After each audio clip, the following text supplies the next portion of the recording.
Matt and Steve's Tasty Beverage Company has a small but very popular product lineup.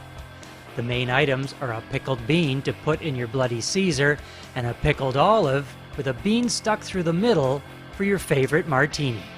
I saw how many Caesars that we actually sold over the wood, and I figured there could be something better, that we could create something that could be a really good product.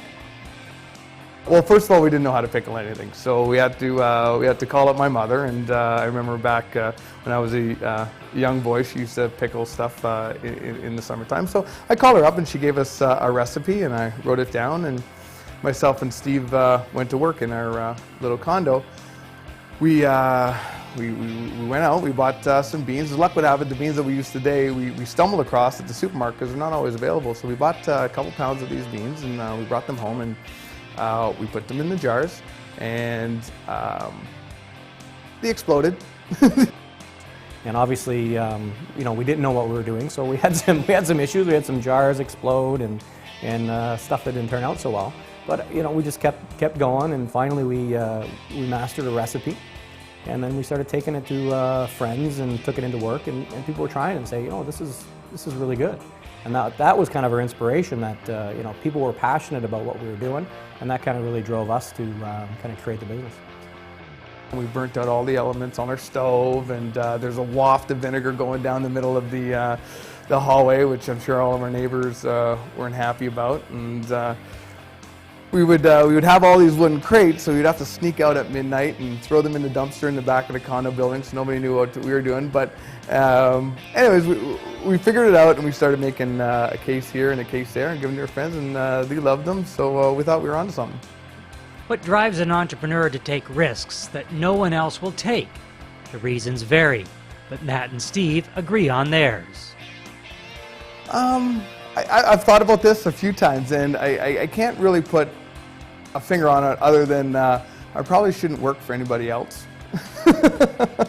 Really, but I love it, and you know what, I tell everybody that it's not easy to be an entrepreneur, but the rewards are extremely gratifying. I think I've always had that mentality and that spirit, and I think I just, because I grew up with it, and I saw, you know, that you work hard when you work for yourself, but I think you also have a lot of freedoms, and I think I just grew up with that. I saw my parents that way, and you know, you put a lot of hours. My parents put a lot of hours in, a lot of time, a lot of effort, but they also had a lot of free time to do other things and enjoy life. The challenges of partnership can tax any relationship, but these two best friends manage to check their egos at the door when it comes to their business.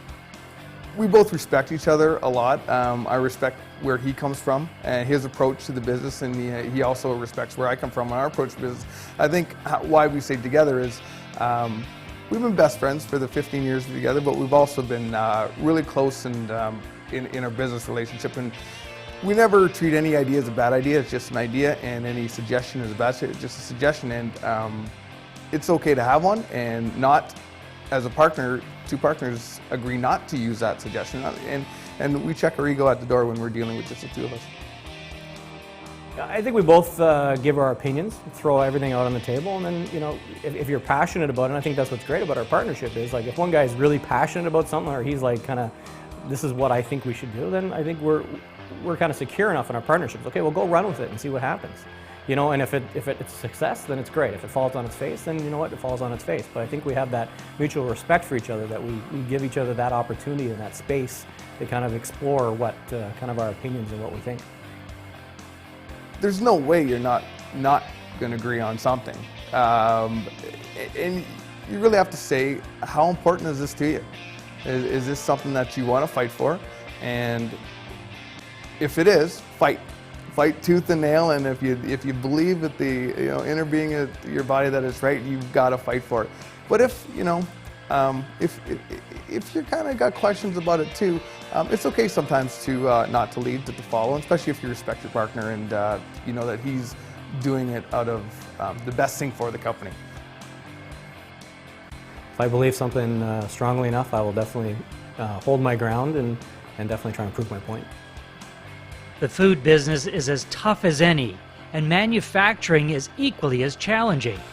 Put the two together, and looking back, Steve wonders how they ever survived. I think that's just been our attitude, is just that if you want something, just go do it. And you know, looking back now, if we back to that day, we probably wouldn't have done it if we know now what we, you know, what we didn't know then. But that was that kind of you know, kind of young kind of feeling that just like, let's just do it and see what happens. And then once you kind of get into it, you just, you know, there's no turning back. The early days of starting the business were tough and sometimes frustrating when you see all your pay from a full-time job going into a business that's not making any money. I actually got a job managing a restaurant for my first job after we walked away from our own restaurant. I got a job managing a restaurant, which needed something to pay the bills. Just kind of whatever we made, we kind of we started off small, and our growth was kind of gradual. So Matt, after we got out of our bad partnership in the restaurant we're in, Matt went and got a real job. He was started managing a restaurant in Oakville, and I ended up going bartending for him. He brought me in, and I bartended 3-4 nights a week, so that gave me a little bit of income. And kind of whatever we made, we threw back into the business at the beginning. Role models come in all different forms, and some of the best are down-to-earth, hard-working people. I think some of the best role models I have are the people that didn't, you know, they're not the Bill Gates of the world.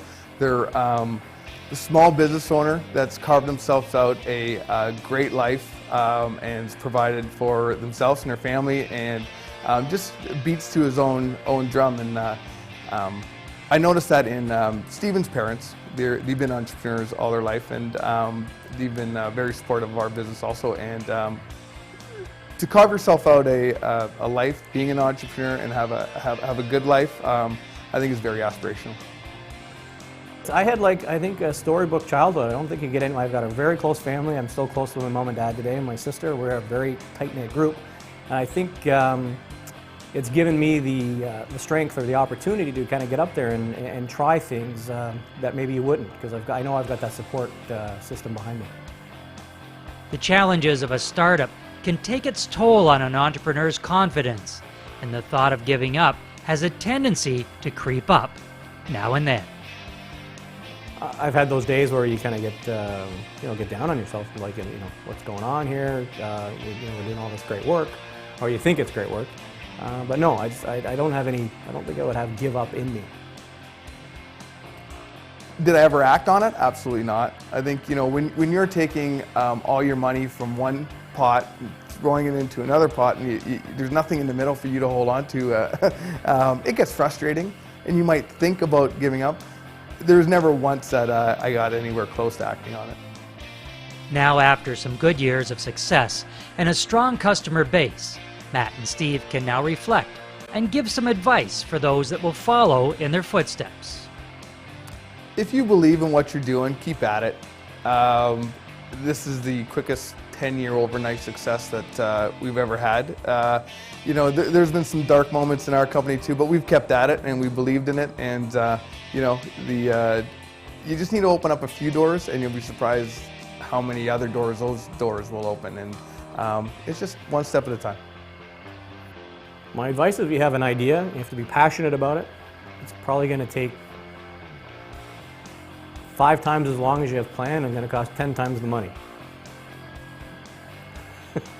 From unemployed restaurateurs to savvy entrepreneurs, Matt and Steve have created a need and filled a void that no one knew existed. Did we know we needed a pickled bean for our Caesar, or a bean stuffed in an olive for our martini?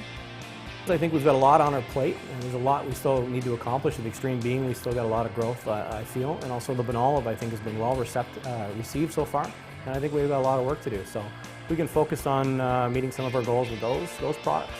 I think we're pretty happy about that in the short term, and in the long term, I think just stay tuned to see what comes next from Matt and Steve. You have to wonder what wild and exotic item these two are dreaming up next. One thing for sure, we know it will be conceived over a tasty beverage.